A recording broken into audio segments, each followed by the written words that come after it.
Les gens qui veulent se marier, facilitez-les la tâche de se marier. Dans le message, les pasteurs veulent compliquer les gens qui veulent se marier. Nous n'en voulons pas ici à Seigneur Jésus-Christ Tabernacle. Un frère veut se marier. Oui, il veut mettre sa vie en ordre. S'il n'a pas assez de moyens, il s'attend avec sa future femme. Ils vont voir les parents. Ils font le premier, deuxième vin. Ils terminent, ils sont libres. C'est pas obligatoire de faire les filles d'autres. Les parents ne peuvent pas t'obliger. Tu peux aller faire le premier, deuxième vin, tu t'arrêtes là. Maintenant, tu leur dis, ah papa, maman, nous sommes des chrétiens. Je vais prendre ma femme, mais la mairie, on peut faire après. On va seulement nous bénir à l'église. Les parents ne peuvent pas refuser ça. Moi, je vous bénis. Je prie pour vous. Votre mariage est reconnu auprès du Seigneur. Avec le premier, deuxième vin. Amen. Amen. Et vous êtes bénis, vous êtes ensemble. Est-ce que c'est clair? Je n'oblige pas aux gens. Non, il faut faire la dot. Il faut faire la dot. Tu veux faire la dot? Gloire à Dieu. Mais vous deux, mari et femme, entendez-vous. Et parlez avec les parents. Moi, je vous bénis. C'est ça. Amen. Mais j'aime mon frère Arnaud. Il a dit, pasteur, je vais aller jusqu'à la dot.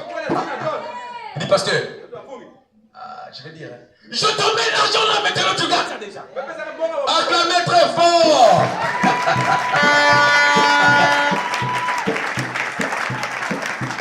Amen. Amen. Merci beaucoup. Donc, je suis très simple. Et je suis là pour vous soutenir. Aimez-moi et moi aussi je vous aime toujours. Il y a aussi frère Djorel qui va se marier très bientôt. Amen. Donc c'est une année vraiment de mariage. Et moi je vous bénis. Allez de l'avant. Mais priez avant tout. Amen. On va se lever et nous allons sortir. Les enfants. Acclamez très fort. Les enfants de la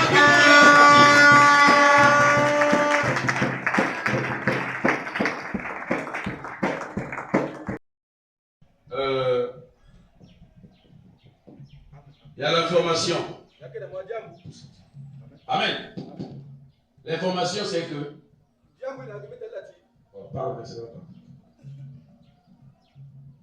Nous sommes à près de 2 mois, un mois, que nous ne prélevons pas bien les contributions pour la construction. Nous sommes arrivés en janvier. Bientôt, la police va passer. Et si vous n'avez rien fait, votre église est fermée. Donc si toi tu n'as pas contribué, ou si toi tu ne contribues pas, quand on fermera l'église, ne dis pas, oh Dieu, pourquoi tu as permis ça? Si tu étais à jour, on aurait pu faire quelque chose pour éviter ça. Donc le premier responsable, ça sera toi. C'est dans cette optique que j'ai instruit frère Olivier de remettre les enveloppes à la fin du culte. L'enveloppe là, c'est à nous ramener le premier dimanche du mois. Du mois prochain, c'est quand? Hein? C'est quand? Bon, trouvez-moi la date déjà. C'est quand? Le premier dimanche du mois prochain. Ah? Le 2. Le 2, la semaine du 2 là. Jusqu'au prochain dimanche là-bas. Vous ramenez ces enveloppes là. C'est pour que nous puissions faire quelque chose. Je vous dis que la police passera. Et quand c'est comme ça, on ferme l'église. C'est comme ça, c'est la loi. Vous voyez derrière le pasteur, nous on est plus nombreux. C'est une ancienne église. Mais ils ont arrangé. Si nous y mettons, on peut faire quelque chose. Merci. Ça bouscule. Ça brûle. Et il faut quand même en parler pendant quelques minutes. Dans le message, nous n'acceptons pas le désordre. Je vais parler de 3 étapes qui ramènent jusqu'au mariage. Parce qu'il y a des gens qui sont en train de s'engager dans ce domaine-là. Ils doivent comprendre qu'est-ce que c'est. Et ceux-là qui voudront s'engager doivent comprendre. Mais c'est en quelques minutes seulement. Amen. Il y a presque 3 phases dans le message. Dans le message, on ne drague pas les femmes. On ne drague pas les sœurs. Non. Non. Ça c'est prohibé, c'est le péché. Si tu le fais, nous remarquons cela, nous te parlons, et plus tard on peut même te chasser de l'église. Le message c'est l'ordre, le respect, la dignité face à la parole de Dieu et aux enfants de Dieu. Nous avions 3 phases avant le mariage. La première phase, amen, c'est la phase des fréquentations. Un frère a besoin d'une soeur, il voit d'abord le pasteur. Où il voit les officiants, et à eux de dire au pasteur, le pasteur autorise. On parle à la sœur est d'accord. À ce moment-là, on lance les fréquentations. Il n'y a pas de voir la sœur derrière le dos du pasteur. Tu le fais, c'est la padaille. Moi, je vais seulement me chasser de l'église. Il n'y a pas de problème. Ça ne me change, ça me fera rien. Vous en parlez aux diacres, aux officiants, et ils en parlent au pasteur, ou vous voyez le pasteur, et lui il va donner le temps. Ça c'est l'ordre. Amen. Pourquoi les fréquentations? Ce n'est pas le mariage, ce n'est pas les fiançailles. C'est une période où vous devez vous connaître. C'est une période où vous devez vous poser des questions. Amen. Mais vous ne vous dites encore rien sur le mariage. Mais vous regardez, vous vous examinez. Est-ce que c'est clair? Amen. Si la sœur trouve que tu es radin, tu ne partages pas. La sœur dira, ah non, moi je vois le pasteur, moi je pense qu'avec le frère ça ne marche pas. On n'est pas compatible par rapport à mes raisons. La fille est libre. D'accepter ou de refuser, on coupe. Si le frère trouve que cette fille n'aime pas la prière, elle n'aime pas la prière, elle est paresseuse à la prière, parce que je ne veux pas avoir une femme témoin chez moi, je coupe la fréquentation. Moi je dis ok, c'est toi, je dis on coupe. Amen. Si le frère vient chez la soeur, il remarque que la soeur est impolie. Il dit pasteur, c'est là, moi à la maison j'aurai des problèmes. Voilà. Moi je dis couper. Et le frère dit de fréquenter une autre soeur. La soeur dit de fréquenter un autre frère si elle a la grâce. Parce que si elle est impolie, c'est pas la peine. Amen. C'est ça. À vous les sœurs. Quand les frères demandent la main à une sœur, moi je ne le ferai normalement pas, c'est aux officiels de faire ça. Ce que je vous dis là, c'est l'ordre. Le frère a besoin d'une sœur, les frères tapent, ça ne sert pas de faire des caprices. Nous ne sommes pas dans le monde ici. Il n'y a que 2 réponses. Il y a oui ou non. C'est la confrontation.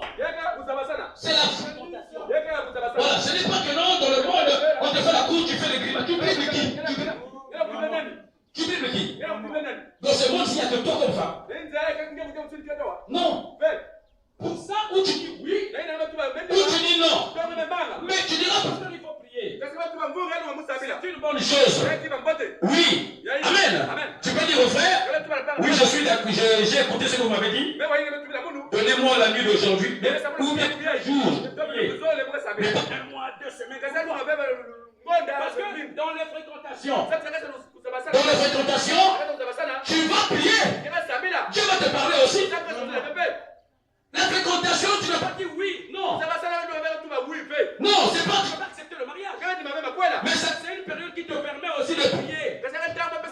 Parce que tu as pousse comme ça. Tu es en train d'étudier le frère ou la soeur. Amen. Est-ce que c'est clair? Donc, les frères viennent te voir, tu commences à dribbler les frères. Nous ne voulons pas de la mondanité, nous sommes des chrétiens. Ah, pasteur, je peux prier 2 jours, d'accord. Tu dis, pasteur, non, j'accepte la fréquentation. Ou je n'accepte pas. C'est ça. Oh, je vais réfléchir. Nous ne sommes pas dans le monde ici pour aller réfléchir. C'est prier, pas réfléchir. Et dans la fréquentation, c'est aussi un temps pour vous de prier. Dieu peut te montrer que le frère est un sorcier, que la sœur est une sorcière. Pourquoi nous avons le droit de couper les fréquentations? Ce n'est pas le mariage. Donc ce n'est pas une période d'engagement, non. C'est une période où vous allez vous connaître seulement. Le frère, la soeur n'a pas le droit de venir chez toi. Non. Non. Non. Il va lui faire quoi chez toi? Hein? Toi tu vis seul, il va lui faire quoi chez toi? Non. Pas question. Est-ce que c'est clair? Est-ce que c'est clair? Est-ce que c'est clair? Parce que les sœurs doivent comprendre une chose. Que les années avancent. Souvent les femmes ont tendance à condamner les pasteurs. Il y a des églises, surtout les églises du message, il y a beaucoup de sœurs célibataires. C'est pourquoi ils sont allés voir quelque part un pasteur dans une église. La sœur est venue me voir. Les frères ne nous prennent pas. Les sœurs prennent que les petites filles à l'église. Mais quand vous étiez aussi des petites, vous avez refusé les propositions. Vous pensez que les petites qui brillent là, elles vont grandir là. Mais demain les frères vont les prendre. Hein? Voilà. Ça c'est votre tour. Donc il faut être éveillé. Seulement dans la prière. Si Dieu te convainc, ça ne sert pas de faire des complications. La petite fille que tu vois que tu négliges aujourd'hui, demain elle va grandir, elle va briller plus que toi. C'est ça. Un homme de 50 ans peut prendre même une fille qui a 20 ans. Il n'y a pas de problème. Donc il a 50 ans, il prend une fille de 20 ans. Moi je consacre le mariage. Mais toi tu as 50 ans. Et toi tu as pris un homme qui a 20 ans. Ça ne marche pas, ça n'a pas de sens.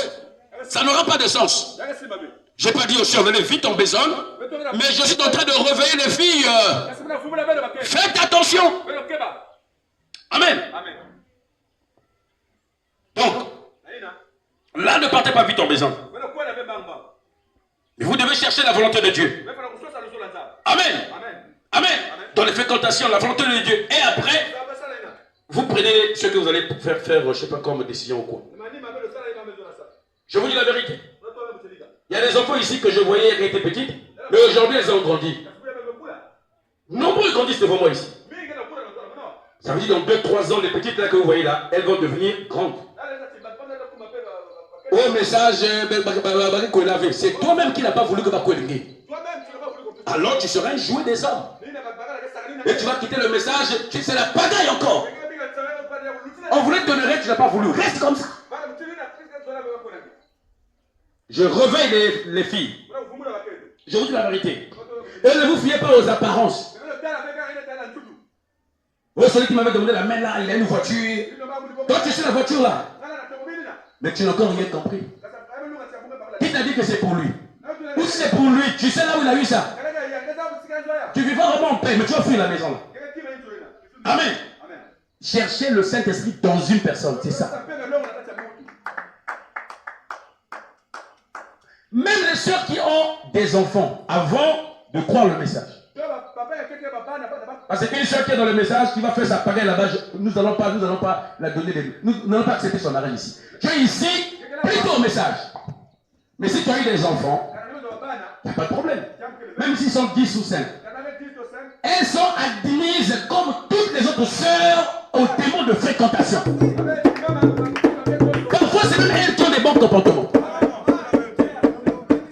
Il y a un frère qui me dit, oh non frère, je ne peux pas fréquenter une sœur qui a déjà des enfants. Oh, ça c'est quel enseignement ça? Allez, foutez-moi la paix là-bas. Même si elle a des enfants, tu l'aimes, fréquentez-la. Moi, pasteur Rick, je vais bénir ce mariage. L'église ici appartient à Jésus. Et le prophète c'est Branham. Mais le pasteur ici, c'est pas Branham, c'est moi le pasteur ici. Que vous le voulez ou pas, je m'en fous.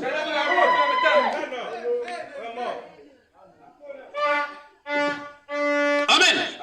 La phase de fréquentation. La première phase, c'est la fréquentation. C'est la phase où vous allez prendre, on appelle ça par la phase de décision. C'est pendant les fréquentations que tu vas décider, je veux de cet homme. Alors une fois que tu as pris la décision, dans cette phase de fréquentation, amen, que je veux de ce jeune homme, je veux de cette jeune femme. On n'a pas dit que parce qu'on voulait sa fréquentation que tu veux que vraiment tu veux de lui ou d'elle, non. Mais c'est une phase où tu vas prendre la décision en fonction de ce que Dieu te dira ou en fonction de ce que tu verras aussi en elle. Amen. Est-ce que c'est clair? Une fois que vous avez pris la décision, vous passez à la deuxième phase. Vous avez pris la décision? Alors là maintenant je pense qu'on peut prendre des engagements. On peut se marier. Hein? Vraiment là on est compatible. Vous sautez la première phase de la décision. Vous tombez dans la deuxième phase. C'est la phase de l'engagement. La phase des fiançailles. Amen. Et cette fois-ci, ça se passe devant l'autel. Ça se passe ici, on prie pour vous ici. Et on vous fait porter les bagues des... Est-ce que vous comprenez? Amen. Ça c'est la deuxième phase. Vous prenez un engagement pour que cette union soit possible. C'est un engagement que vous allez prendre, mais l'union n'est pas encore là. Ah, on est d'accord. Pour que l'union soit possible, que le mariage soit possible, alors vous passez aux fiançailles, qui va vous emmener à la troisième phase. Est-ce que c'est clair? Amen. Amen. Ça ne doit pas faire en temps normal. Les fiançailles, je ne veux pas les fiançailles qui feront une année. Non. Si tu n'étais pas pour toi un homme, ça ne servait pas de prendre les enfants de Trouille. Tu as pris l'enfant de Trouille. Tu es pressé aussi parce qu'il faut nous fiancer. Une année, 2 ans, 3 ans, pas de mariage. Tu es un aventurier. Ici, en temps normal, c'est 6 mois. Vous arrivez à la période des fiançailles, 6 mois après, vous partez aux hostilités. Est-ce que c'est clair? Nous ne voulons pas des embryons. Parce qu'il y a un frère, voilà, pasteur Joseph. Il y a un frère. Moi je vais quand même citer le nom. Bon, parce qu'après, ça va passer aussi à l'internet. Le frère même le connaît. Frère Israël le connaît. Là où nous étions en train de prier. À l'époque, le frère a écrit. Je peux te donner le nom. Hein? Le frère a écrit. Le frère a écrit. Amen. Les parents de la femme, la date est arrivée. C'est moi-même, je suis témoin clair. Ils sont les témoins clairs. Amen. Le jour de la dot, on attend le frère. On l'appelle. Oh, je vais arriver. 14h, 15h, c'est 18h. On a hué sur le pasteur. C'est ça. Oh, le pasteur avait honte. Le frère a taillé la zone. Et ça fait honte à qui? Au message. Ça, c'est des aventuriers. Moi, pasteur X, en fréquentation, d'accord. Mais vous passez au fiançailles. Ne dépasse pas 6 mois. Est-ce que c'est clair? Ça, c'est la deuxième heure. La fin des décisions. Amen. Amen. Et il faut prendre celui qui parle. Et la troisième phase, c'est la dernière phase. C'est l'étape de se faire les promesses. L'un vers l'autre. Amen. Pour dire oui, j'accepte de vous respecter. Je veux vraiment être votre femme. J'accepte ceci ou cela.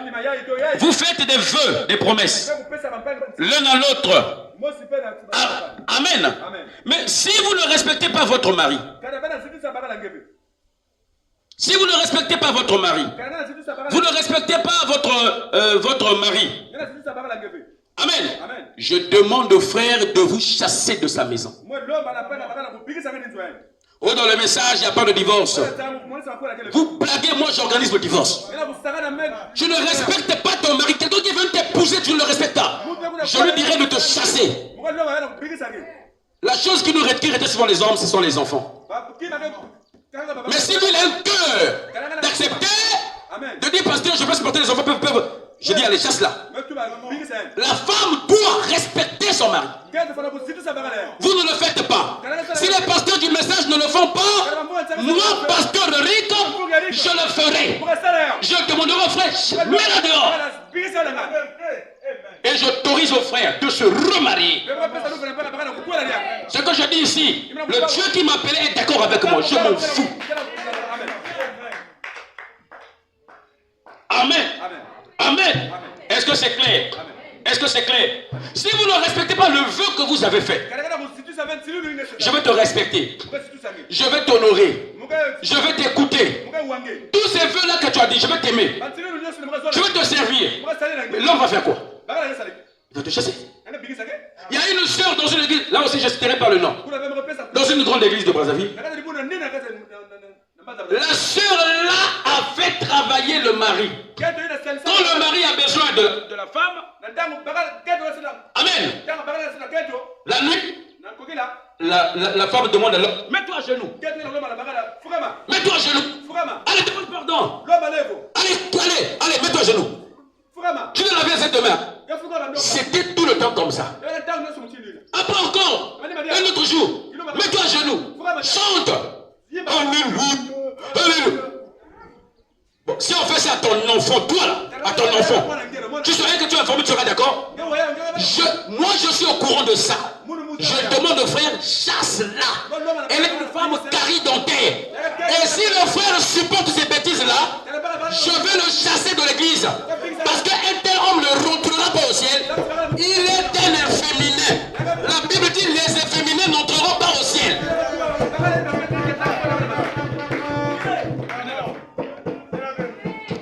Est-ce que je me fais comprendre? La femme doit respecter les vœux de mariage. Est-ce que c'est clair?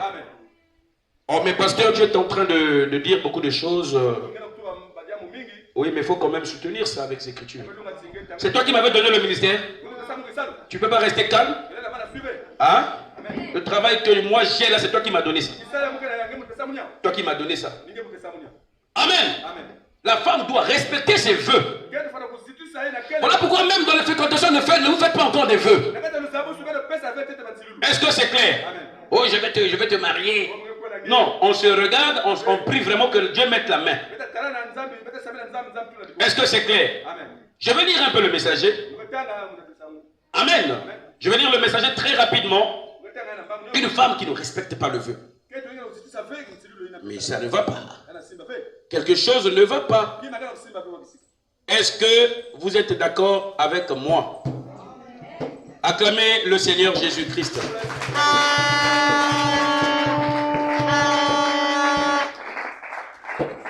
Quand on acclame, il faut les filmer. Les gens qui n'acclament pas là, je vais bien les voir à la fin. Hein? Yozo le Kanga Bazo acclamez. Acclamez le Seigneur Jésus. Filmez. Écoutez. Oh, moi je connais le message. Oh, moi je connais le message. Le pasteur là, ce qu'il prêche là. Ah, et lui il a dit des choses, il a dépassé les bords. Je ne connais pas le message. Tu es un aventurier. Paul dit ceci. Il dit ceci. Écoutez très bien. Je peux lire, non? Les noces de l'agneau. Au paragraphe 81. Écoutez bien le message. Maintenant dans le sens... frère, il faut me prendre. Maintenant dans le sens... Le mariage est un type. Le mariage terrestre ici est un type du mariage céleste. Examinons cela maintenant juste pendant quelques instants pour passer cela en revue. Pendant un instant. La première chose qu'il faut faire, c'est de prendre une décision. La première chose qu'il faut faire, c'est de prendre une décision.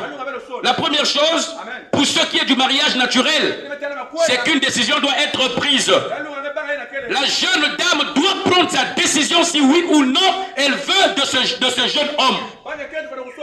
Et le jeune homme, si oui ou non, il veut de la jeune fille. C'est clair.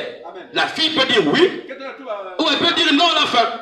L'homme peut dire oui, ou il peut dire non à la fin. Est-ce qu'il est d'accord avec moi? Est-ce que c'est clair? Ok. Elle est libre de dire oui ou non. Il est aussi libre de dire oui ou non. Une décision doit être prise. Et vous devez la prendre. Elle doit être prise. Amen. Amen. Et il dit ceci. Si ce n'est pas le cas. Non, attendez. La décision doit être prise. Une décision doit être prise. Et vous devez la prendre. Elle doit être la seule femme au monde que vous aimez. La seule femme au monde que vous aimez. Et il doit être le seul homme. Si ce n'est pas le cas, alors vous avez pris une mauvaise décision. Donc, il faut bien réfléchir avant de faire le choix. Avant de dire oui, prenez tout votre temps en ne cherchant pas des erreurs dans les autres, mais, parce que l'homme a tué des erreurs, mais en regardant à l'essentiel. Et c'est pareil. Est-ce que c'est clair? Il dit ceci au paragraphe 84. Puis une fois que vous avez pris la décision de le faire, alors viennent les fiançailles. Ça, c'est à l'autel qu'on le fait. Vous devez prendre un engagement pour que cette union soit possible. Et c'est pareil pour les... Amen. Il dit, il faut qu'il y ait un engagement envers Christ. Bon, ok, là je vais lire la partie spirituelle. Je rentre. Il dit, 85. Et alors, l'étape suivante, c'est de se faire des promesses l'un à l'autre. Ça doit se faire. Des promesses. Vous ferez par exemple une promesse, chérie, si tu veux bien m'épouser, je promets d'être loyal, fidèle, je ne regarderai à aucune femme et tout machin. Je ne regarderai à aucun homme et tout autre. Je ferai tout ce qui est de mon devoir de femme. Tout ce qui est de mon devoir de femme. Si nous avons des enfants, je ferai ce qui est de mon devoir de mère. Je serai une mère au foyer. Ce n'est pas une femme au foyer tout le temps chez les voisins. Non. Oui, hein. Tu as fait un vœu. Une femme au foyer tout le temps, songi. Non. Toutes ces promesses doivent être faites ou devraient l'être dans un mariage fait correctement. Amen. 87. Si vous faites cette promesse à votre mari, sans que cela vienne de votre cœur, sans sincérité, vous ne menez pas une vie honnête envers lui. Absolument pas. C'est une sorte de relation superficielle. Est-ce que c'est clair? 87, 92. Écoutez ce que le frère Balaam dit. Si la femme n'est pas liée à l'homme en toute loyauté, alors ce n'est pas son mari. C'est-à-dire que tu n'as pas respecté le vœu. L'homme, donc, il n'est pas ton mari. Frère dit, c'est simplement un homme avec qui tu as fait le vœu de vivre. C'est un faux vœu que tu as fait. Tu as pris un engagement de l'aimer et tu dis que tu l'aimais, mais tu ne l'as pas fait. Cet homme a été continuellement trompé, dupé par toi. C'est un faux vœu. Amen. Amen. Et il faut dire ceci, au paragraphe 94, pour finir, il dit clairement, qu'est-ce qu'il dit? Mais vous voyez d'abord, une décision est prise, puis il y a les fiançailles, ensuite la promesse. Donc, c'est pas je pense, c'est ça. Je dis ceci. Quand vous, la femme, vous ne respectez pas les vœux de mariage de votre maison, il n'y a pas mariage. L'homme peut vous chasser, et moi je le soutiens. Il prendrait une autre femme, on te chasse de la maison. À vous les frères. Vous pensez que les femmes sont les esclaves? À vous les frères. Il faut bien me prendre. À vous les frères. Oh, j'étais marié, c'est fini. Tu vas encore faire quoi? Si tu te remaries, tu vas aller en enfer. Oui, c'est vrai. Oui, c'est vrai. Une femme qui sort d'un foyer, reste comme ça seulement. Sinon, on t'a marié. Mais tu commets adultère, tu vas aller en enfer. Ça, c'est comme ça. Mais moi, je dis quelque chose. Toi, le frère, tu es ton frère, madame dit. Posez la question du mariage à votre pasteur. Je lui donne la responsabilité. Frère, madame dit, je lui renvoie cette question-là. Parce que lui aussi, en tant que pasteur, est un serviteur de Dieu. Moi, j'ai vu Jésus dans ma chambre. C'est clair. Je dis ceci. Toi, frère, tu prends une femme. Tu es en train de la maltraiter. Tu es en train de la torturer. Croyons que cette femme-là sera là esclave pour toujours. Je suis informé en tant que pasteur parce que tu n'as pas fait des vœux pour la torturer. À ce moment-là, moi, je brise ce mariage-là. Je fais remarier la soeur. Je l'ai déjà fait. Une fille était mariée. Le pasteur là a fait, tous les pasteurs fouillaient. Eh, nous on ne peut pas. Là, le mari était un bandit. Moi j'ai brisé ce mariage là. Je vous dis que je brise ça, je rends la fille libre. Elle est libre, elle se remarie. Elle ira au ciel avec nous. Ça tu peux garder. Donc, de deux côtés, il faut qu'il y ait l'équité. La mutuelle compréhension. Que la femme sache qu'elle est la femme, elle est en bas. Et que l'homme sache que c'est sa femme, il faut faire ce qui est bien. Mais le défaut chez les femmes, c'est que les femmes veulent toujours parfois monter. Si l'homme pense que ce n'est pas bon, il ne supporte pas ça. Il me voit, on te chasse. Si je serais la première église à le faire au Congo, je le ferai. Mais pour votre gouverne, celui qui était mon pasteur, Baruti Kassongo, l'a fait. Il a brisé les mariages avec des faux frères et les sœurs ont été remariées. Je ne le fais pas parce que Baruti l'a fait ou quoi. Moi, je le fais parce que je suis serviteur de Dieu. Dieu me parle. Dieu me convainc. Donc, les deux côtés, l'équité, le respect et la mutuelle compréhension. Je crois que j'étais clair. Que Dieu vous bénisse. Amen. Que Dieu vous bénisse. Acclamez très fort. Je filme. Je vais voir les vidéos des gens qui n'acclament pas.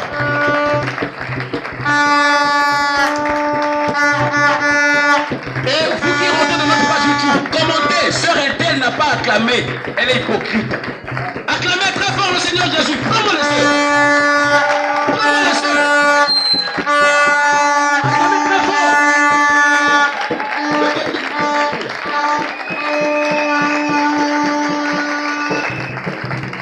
Il y a une chose que je voulais dire.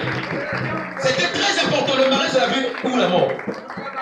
Mes filles à moi, c'est des filles qui m'écoutent, c'est des filles qui craignent Dieu, c'est des filles qui respectent le Seigneur. À vous les frères, si vous prenez mes filles, vous avez intérêt de bien vous comporter. Si vous vous comportez mal, qui que tu sois mon proche, que tu sois ministre du gouvernement, tu plaides avec ma fille, tu me courageras sur ton chemin. Ça vraiment, n'effacez pas ça. Retenez ce que je vous ai dit. Voilà, la femme n'est pas un chiffon.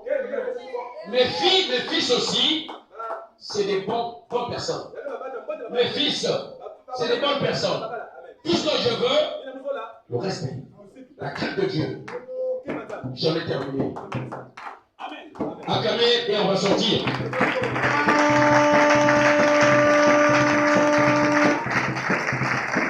Merci. Merci. Bon. Donc je vais faire une courte prière et on va sortir. Amen. N'oubliez pas les enveloppes.